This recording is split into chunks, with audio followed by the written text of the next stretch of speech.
Drama serial masher की आने वाली एपिसोड काफी ज्यादा इंटरेस्टिंग होने वाली है। क्या अब्दुल रहमान हमेशा के लिए आइमा को खो चुका है या फिर इन दोनों को मिला दिया जाएगा? क्या होगा नेक्स्ट एपिसोड में आप लोग देखोगे कि पारिस को अब ये शक होना शुरू हो चुका है कि अब्दुल रहमान बार बार आइमा के पास जाता है, तो जरूर इनका कोई ना कोई चक्कर होगा। तो वहां पर वो आइमा को ये कहती है कि अगर तुम अपना बंदोबस्त कर लो तो बहुत अच्छा होगा। इससे पहले ही आइमा उसे कह देती है कि तुम फिक्र मत करो, मैं 1-2 दिन में अपना बंदोबस्त कर लूँगी। तो वहाँ पर पारस कहती है कि अगर तुम्हें पैसों की ज़रूरत हो तो मैं तुम्हें दे सकती हूँ और तुम्हारी हेल्प कर सकती हूँ। लेकिन पारस क्या जाने कि जितने पैसे अब्दुर्रहमान के पास हैं वो सारे के सारे आइमा के ही दिए हुए हैं, और अब तक वो जिन पैसों पर ऐश कर रही है और अब्दुर्रहमान इस जगह पर पहुंचा है तो सिर्फ और सिर्फ आइमा के माँ-बाप की वजह से ही पहुंचा है। तो वहाँ पर आइमा उसे करारा जवाब देती है कि बात पैसों की नहीं, मेरे पास सब कुछ है, बस मेरे पास वक्त नहीं है। तो लेकिन पारस फिर भी नहीं समझ पाती, और उसके बाद आप लोग देखोगे कि एक दिन अब्दुर्रहमान वहां से गया होगा नौकरी के लिए, तो पीछे से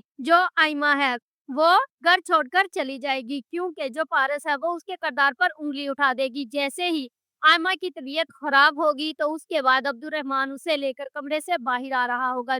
पारस सवाल उठाना शुरू कर देगी कि वाह, मेरी गैर मौजूदगी में और मेरी नाक के नीचे तुम अच्छा फायदा उठा रहे हो।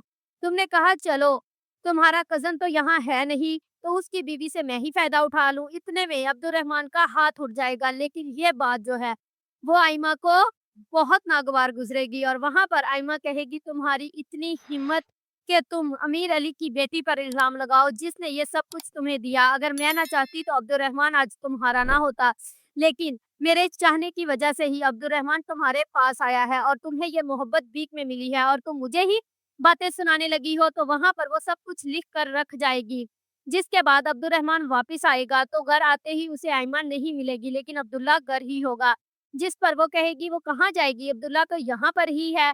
तो अब्दुर्रहमान कहेगा वो आई भी किस लिए थी, वो आई ही अब्दुल्ला को मुझे सौंपने थी, वरना उसे मुझसे क्या लेना देना और क्या चाहिए। अब अब्दुर्रहमान को अपनी गलतियों का एहसास भी हो चुका है और उसे ये भी पता चल चुका है कि उसकी असल